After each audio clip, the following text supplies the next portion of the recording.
Just real quick. So the audio that I originally had for this, I had to scrap it. It was, I don't know, it was in and out, so you guys wouldn't have been able to hear it. So I'm actually recording on my iPhone now while watching this video, so bear with me here. Ideally, you guys know I'm a day trader. Or what they call intraday, right? So I'm gonna be running my charts off the 30-minute and the 1 hour. However, if you're a swing trader, obviously you want to do them on the 4 hour, and the daily. Obviously, if you're swinging longer than 3 weeks plus, you can probably use the weekly. And for leaps, you can use the weekly and the monthly, right?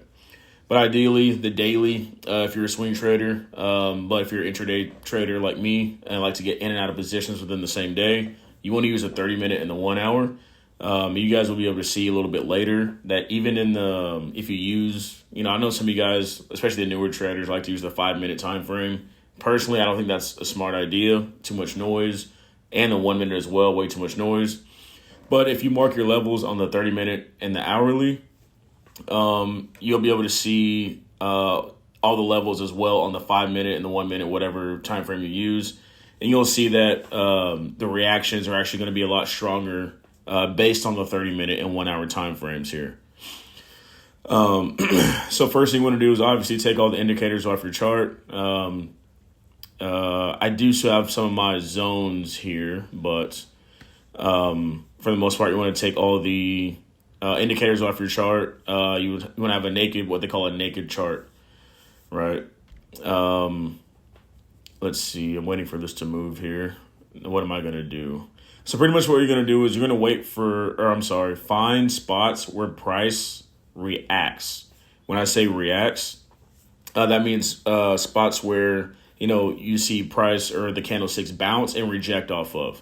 Now, up to the left-hand corner here, you're going to see the horizontal ray. That's the one I personally use. Now, the horizontal line, I know some people like to use that one. The only problem with the horizontal line is that you won't be able to see where the new highs are. So for the past month or two, we've been trading at new highs. If you scroll over to the left, you're not going to be able to see where the new high is until you scroll all the way to the left. So personally, I don't like to use the horizontal line myself. I like to use the ray, just because I know if I mark that ray, where the ray ends, I know that's where a previous high recently was. So it's a lot easier for me to use. So as you're going to see, I'm going to switch it back to the horizontal ray here and start with that one. Like I mentioned before, you want to mark it where price reacts. As you can see, previous resistance now acting as a support. We have a support there, resistance, and then support. We have another active support right here, right? Previous resistance acting as support. Support there, resistance here. So we're going to mark this level here. And you're just going to keep doing that. So I like to do it while we're at the highs. If you don't already have them already, so you can easily see, as you can see on this one right here, there's a previous resistance that acted as support as we go further to the right. And this is where I'm adjusting it here just to have them line up a little bit.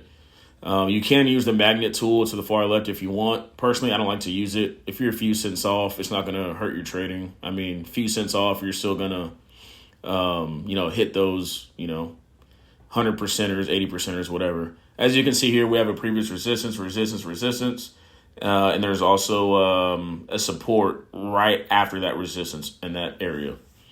Here we have resistance, and then here we have a major resistance that acted as a major support. And as you can see, there's a demand zone that I have marked previously. I went ahead and cleared this chart before I made this video, but I forgot to move that demand zone there. But that previous resistance acted as a major support for 2 or 3 days. And here's one that was a previous resistance acting as a support. Of course, you want to mark the highs. That's a given. Of course, you want to mark those there. Now we're going to switch it back down to the 30-minute here. And look, you're going to see these levels react perfectly. And there's a few I can tell I'm missing already. And I think I'm going to get those corrected here shortly. Let me see. Yep, they're all reacting exactly. This is the 30-minute that we flipped down to.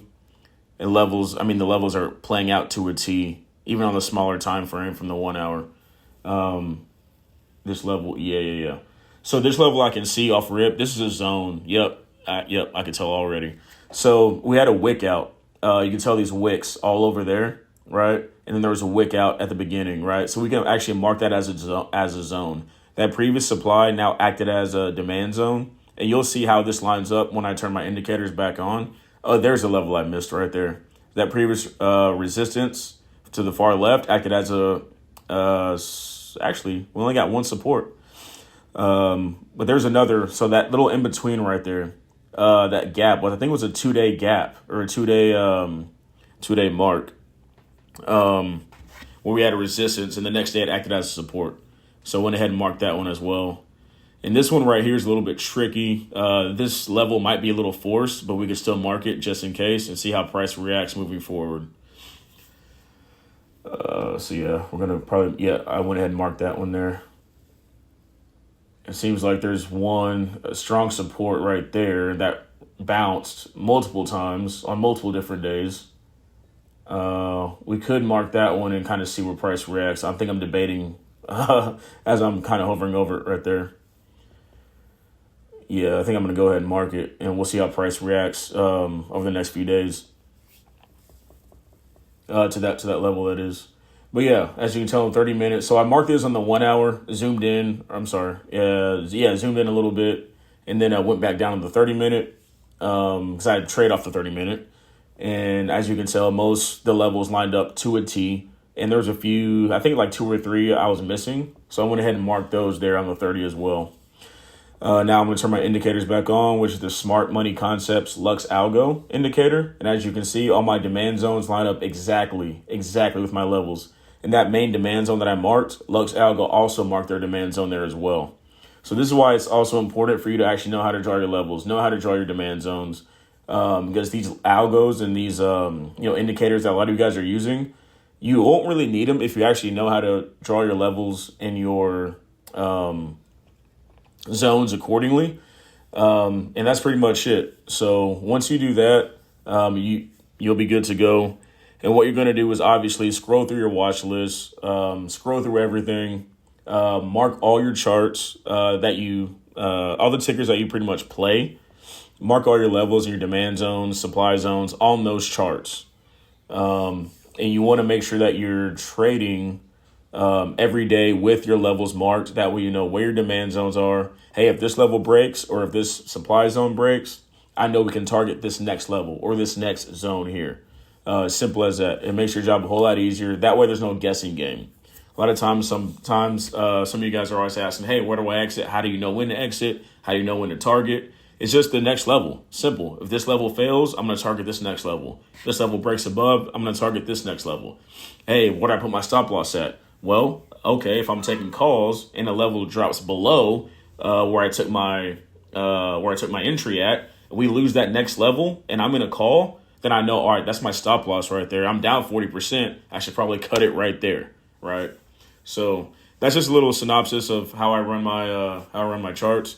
Keep it simple. Don't overthink it. Mark it where price reacts. Make sure you have this on all your charts before you go into a trade. Do not enter a trade without your levels marked, because you will not know when to exit or take profit or set your stops, right? You won't know where to do that if your levels aren't marked. So like I said, the daily for swings, daily and 4 hour for swings, 30 minute, 1 hour for intraday trading. And if you zoom down on all the charts, when you mark them on your 30 and the 1 hour, if you do trade on the 15 minute or you do trade on the 5 minute, you're going to see that those levels line up regardless. So just mark them on the 30 minute, mark them on the hour, and have those marked before you enter each trade. And I guarantee you it'll make your life a whole lot easier. That's it. All right. Thanks, guys.